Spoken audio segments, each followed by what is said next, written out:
चयन की प्रक्रिया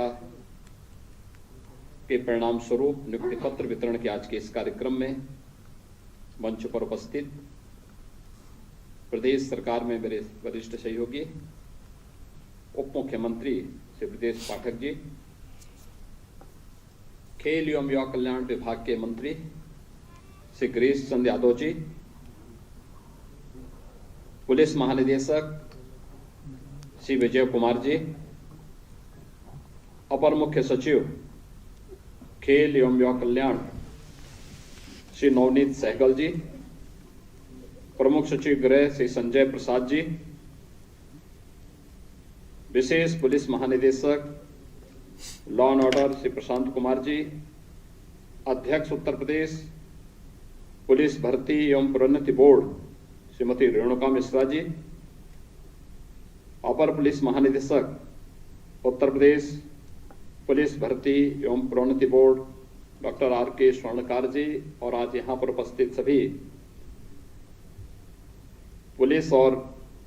प्रशासन से जुड़े हुए हमारे वरिष्ठ अधिकारीगण, खेल विभाग के अधिकारीगण, प्रदेश और देश के अलग अलग क्षेत्रों से आए हुए हमारे प्रतिभाशाली खिलाड़ीगण और उपस्थित भाइयों बहनों, आदरणीय प्रधानमंत्री मोदी जी के नेतृत्व में, उनके मार्गदर्शन में आज पूरे देश के अंदर एक नई स्वस्थ प्रतिस्पर्धा प्रारंभ हुई है। खेल और खेलकूद की गतिविधियों के प्रति युवाओं के मन में एक नया जज्बा देखने को मिला है। गत 2 वर्षों के दौरान खेलो इंडिया खेलो और फिट इंडिया मूवमेंट ने एक नई क्रांति की है। हर एक युवा और होनहार खिलाड़ी के लिए एक नया मंच प्रदान किया है, और उसी से प्रेरित होकर के उत्तर प्रदेश सरकार ने आज खेल की उन प्रतिभाओं को उत्तर प्रदेश पुलिस बल का हिस्सा बनाने या उत्तर प्रदेश प्रशासन का हिस्सा बनाने के अभियान के क्रम में आज यहां पर हम लोग 227 अपने उन प्रतिभाशाली खिलाड़ियों को, कुशल खिलाड़ियों को पुलिस बल का हिस्सा बना रहे हैं। उत्तर प्रदेश पुलिस बल का हिस्सा बनने के लिए मैं आप सबका अभिनंदन करता हूं, और नियुक्ति पत्र प्राप्त करने वाले जितने भी खिलाड़ी हैं उनको, उनके परिवार के सभी सदस्यों को, अभिभावकों को हृदय से बधाई देता हूं, अपनी शुभकामनाएं भी देता हूं। आपने अभी यहां पर सुश्री विद्या काकरान के वक्तव्य को सुना होगा। वास्तव में कठिन होता है किसी एक खिलाड़ी के लिए अपने खेल की गतिविधि के लिए तैयारी करना, उसके अनुरूप अपने आप को फिट रखना, पारिवारिक दायित्वों का निर्वहन करना, या अपने परिवार के कार्यों के साथ हाथ बटाने के साथ साथ अपने खेल के कार्यक्रमों को एक साथ आगे बढ़ाना एक बहुत चुनौतीपूर्ण कार्य है। और इस चुनौती से आप सभी किसी न किसी रूप में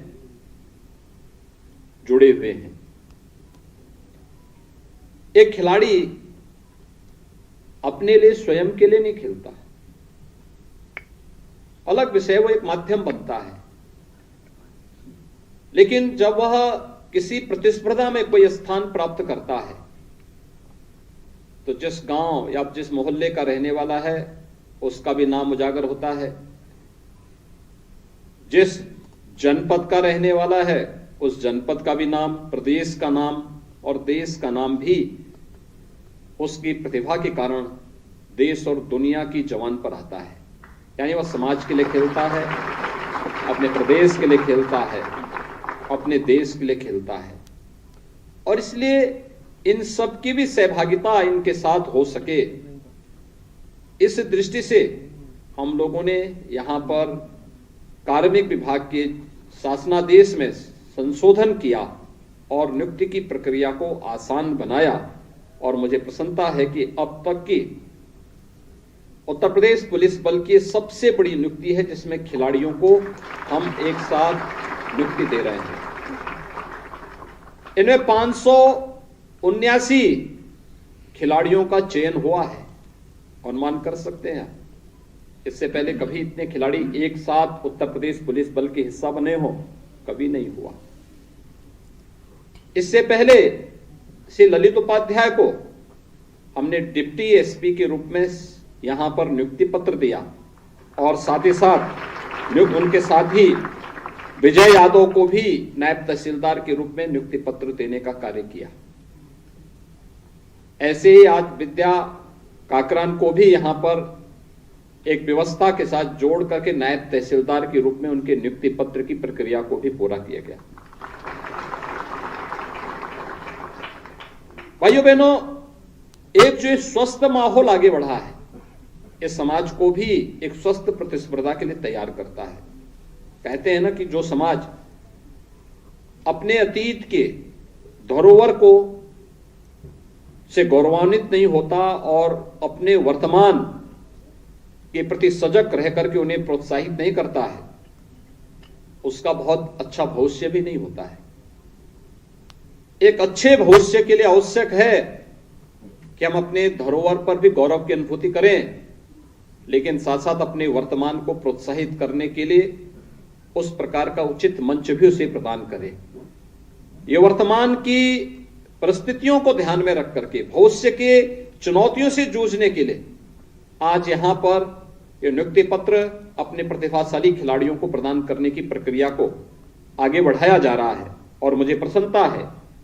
इसमें जो खिलाड़ी आए हैं, इनमें से अलग अलग जिसमें खिलाड़ियों की जो स्थिति है, जो कुल खिलाड़ी हमारे पास इसमें चयनित जो अभ्यर्थी हैं 489 में से इसमें 304 पुरुष हैं, 175 महिलाएं हैं। यानी महिलाओं को जो 20% अभी तक आरक्षण का था, उससे कई आगे इन्होंने सफलता प्राप्त की है इसमें। दूसरा, इसमें राष्ट्रीय स्तर के जो प्रतिभागी हैं, इसमें 51 ऐसे हैं जिन्होंने गोल्ड मेडल प्राप्त किया है, 41 ऐसे हैं जिन्होंने सिल्वर मेडल प्राप्त किया है और ब्रॉन्ज मेडल प्राप्त करने वाले 61 प्रतिभागी हैं। और इंटरनेशनल जो प्रतिभागी हैं उनमें से 1 गोल्ड, 3 सिल्वर और 7 ब्रॉन्ज मेडल प्राप्त करने वाले खिलाड़ी हैं। और इसमें जो विभिन्न राज्यों से जो लोग आए हैं, इसमें उत्तर प्रदेश से 371 खिलाड़ी हैं, महाराष्ट्र से 1, पंजाब से 11, त्रिपुरा से 1, आंध्र प्रदेश से 1, छत्तीसगढ़ से 1, गुजरात से 2, कर्नाटक से 2, मध्य प्रदेश से 12, उड़ीसा से 2, राजस्थान से 7, उत्तराखंड से 13, बिहार से 2, दिल्ली से 13, हरियाणा से 39 और केरल से 1, इतने खिलाड़ियों को इसमें स्थान प्राप्त हुआ है। और आज यहां पर जो नियुक्ति पत्र वितरित हो रहा है, ये नियुक्ति पत्र वितरण का कार्यक्रम हमें एक नया, यानी जो 227 खिलाड़ियों को नियुक्ति पत्र वितरित हो रहा है, वह कुल 227 को नियुक्ति पत्र वितरित हो रहा है, क्योंकि इनका वेरिफिकेशन आ चुका है और वेरिफिकेशन के बाद जो प्रक्रिया पूरी है उसमें 227 हैं, जिसमें से 137 पुरुष हैं और 90 महिलाएं हैं। यानी इसमें भी महिलाओं ने अग्रणी स्थान प्राप्त किया है। जो 20% का उनका कोटा था, उससे कई ज्यादा सफलता उन्होंने प्राप्त की है। इसके लिए मैं उन्हें हृदय से बधाई देता हूं। एक अच्छी दिशा में यह व्यवस्था आगे बढ़ रही है, सफलतापूर्वक आगे बढ़ रही है। आप उत्तर प्रदेश पुलिस बल का हिस्सा बनने जा रहे हैं और इस अवसर पर मैं आप सबसे इस बारे में कहूंगा कि प्रदेश सरकार ने विगत 6 वर्ष के अंदर, जैसे देश के अंदर प्रधानमंत्री मोदी जी के नेतृत्व में खेल के प्रति एक नई जागरूकता पैदा हुई है। अनेक प्रोत्साहन, अनेक प्रकार के कार्यक्रम किए जा रहे हैं। खेलो इंडिया खेलों के साथ साथ फिट इंडिया मूवमेंट के साथ साथ सांसद खेलकूद प्रतियोगिता के कार्यक्रम भी हर संसदीय क्षेत्र में हुए। संसदीय क्षेत्र का मतलब ग्राम पंचायत स्तर से लेकर विकास खंड स्तर पर, विधानसभा स्तर पर, फिर संसदीय क्षेत्र स्तर पर एक स्वस्थ प्रतिस्पर्धा वहां आगे बढ़ी। ऐसे ही प्रदेश के अंदर भी प्रदेश सरकार ने खेल की अवस्थापना सुविधाओं की दिशा में कुछ अच्छे प्रयास प्रारंभ किए, जिसमें हर ग्राम पंचायत में एक खेल का मैदान हो। इसके लिए एक नया प्रयास प्रारंभ हुआ है। जिला प्रशासन से कहा गया, राजस्व विभाग से कहा गया है कि जमीन को एक्सचेंज करने की भी आवश्यकता पड़ती है तो उसमें करने में कोई संकोच नहीं होना चाहिए, लेकिन जहां विद्यालय हो उसके आसपास कोई खेल का मैदान जरूर हो, जिससे बच्चों को खेलकूद के साथ साथ गांव के बच्चों को भी सड़कों पे दौड़ने की आवश्यकता न पड़े, बल्कि गांव में ही उनको उस प्रकार का एक मंच उपलब्ध हो सके। हर विकास खंड स्तर पर पहले चरण में एक मिनी स्टेडियम के निर्माण की कार्रवाई, और इसके साथ ही हर जनपद में एक स्टेडियम का निर्माण हो। यह कार्यक्रम तो तेजी के साथ आगे बढ़ ही रहा है। ग्राम पंचायत को अपने ग्राम प्रधान निधि का उपयोग करने के लिए जो प्राथमिकताएं तय की गई हैं, उसमें पार्षद को नगरीय क्षेत्र में और ग्राम प्रधान को ग्रामीण क्षेत्र में ओपन जिम के निर्माण के लिए भी वे पैसा तत्परता के साथ दें, वहां पे उसको स्थापना का कार्यक्रम को भी आगे बढ़ा सकें, जिससे हमारे युवाओं के मन में खेल कूद के प्रति एक नई जिज्ञासा पैदा हो। युवा कल्याण विभाग के माध्यम से भी अनेक कार्यक्रम किए गए हैं। युवक मंगल दल, महिला मंगल दल हर ग्राम पंचायत में गठित हो रहे हैं। उन्हें स्पोर्ट्स किट उपलब्ध कराए जा रहे हैं। अब तक 65,000 स्पोर्ट्स किट युवक मंगल दल और महिला मंगल दल को प्रदेश भर में उपलब्ध करवाए गए हैं। खिलाड़ियों की सुविधाओं को बढ़ाने का कार्य किया जा रहा है, हर स्तर पर उन्हें प्रोत्साहित किया जा रहा है। और भाइयों बहनों, उत्तर प्रदेश पहला राज्य है जिसने टोक्यो ओलंपिक में और पैरालंपिक में जिन खिलाड़ियों ने प्रतिभाग किया था प्रदेश के, उन सभी को, और जिन खिलाड़ियों ने मेडल प्राप्त किए थे पूरे देश भर के, जैसे यहां पे पूरे देश भर के खिलाड़ी नियुक्ति पत्र प्राप्त कर रहे हैं, ऐसे ही हम लोगों ने मेडल प्राप्त करने वाले उस हर खिलाड़ी को प्रदेश में लखनऊ में और पैरालंपिक से जुड़े हुए जितने भी खिलाड़ी थे उनको मेरठ में जाकर के उन्हें हमने नगद राशि से सम्मानित करने का काम भी किया था। यह कार्य प्रदेश के अंदर हुआ है। हमने ओलंपिक गेम्स में एकल गेम में मेडल प्राप्त करने वाले खिलाड़ी को स्वर्ण पदक पर 6 करोड़ रुपए, रजत पदक पर 4 करोड़ रुपए और कांस्य पदक पर 2 करोड़ रुपए का पुरस्कार उपलब्ध करवाने का कार्य किया। ओलंपिक गेम्स टीम गेम्स में स्वर्ण पदक पर 3 करोड़, रजत पदक पर 2 करोड़ और कांस्य पदक पर 1 करोड़ रुपए की पुरस्कार की राशि प्रदेश सरकार अपनी ओर से प्रदान करती है। ऐसे ही एशियन गेम्स में स्वर्ण पदक पर 3 करोड़, रजत पदक पर 1.5 करोड़ और कांस्य पदक पर 75 लाख रुपए की पुरस्कार राशि राज्य सरकार अपने स्तर पर प्रदान करती है। कॉमनवेल्थ गेम्स और विश्व कप से जुड़ी हुई जो प्रतिस्पर्धाएं होती हैं उसमें स्वर्ण पदक पर 1.5 करोड़, रजत पदक पर 75 लाख और कांस्य पदक पर 50 लाख रुपए की सहायता राज्य सरकार अपने स्तर पर उपलब्ध करवाने का कार्य कर रही है। ऐसे ही ओलंपिक गेम्स में प्रदेश के वो खिलाड़ी जो क्वालिफाई करते हैं और प्रतिभाग करते हैं, उन सबको प्रदेश सरकार प्रत्येक खिलाड़ी को 10-10 लाख रुपए और कॉमनवेल्थ गेम्स और एशियन गेम्स में 5-5 लाख रुपए की नगद राशि उन्हें सहायतार्थ उपलब्ध करवाने का कार्य करती है। प्रदेश सरकार इसके अलावा सेफ गेम्स में एकल वर्ग में और टीम गेम पर भी प्रदेश की ओर से उन्हें पुरस्कार उपलब्ध करवाने का कार्य करती है। और मुझे प्रसन्नता है कि जो बहुप्रतीक्षित मांग थी प्रदेश के अंदर कि प्रदेश के अंदर खिलाड़ियों को विभिन्न विभागों में नियुक्ति की प्रक्रिया के साथ जुड़ने का अवसर प्राप्त हो, और इसमें उत्तर प्रदेश पुलिस बल में आज 227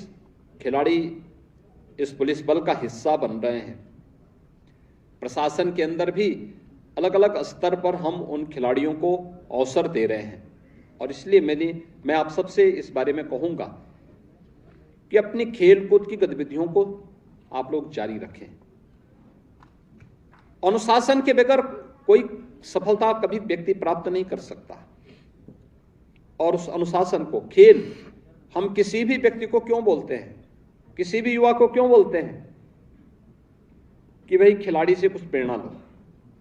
खिलाड़ी वही सबसे अच्छा खिलाड़ी होता है जो स्वयं अनुशासित होता है और साथ साथ टीम गेम कैसे होता है, आपसी समन्वय और संवाद के माध्यम से कैसे हम अपने विपक्षी पर भारी पड़ सकते हैं, इसका एक बेहतरीन उदाहरण प्रस्तुत करती हुई जो टीम काम करती है उसे सफलता प्राप्त होती है। और ये समन्वय और संवाद का ये आपसी समन्वय यह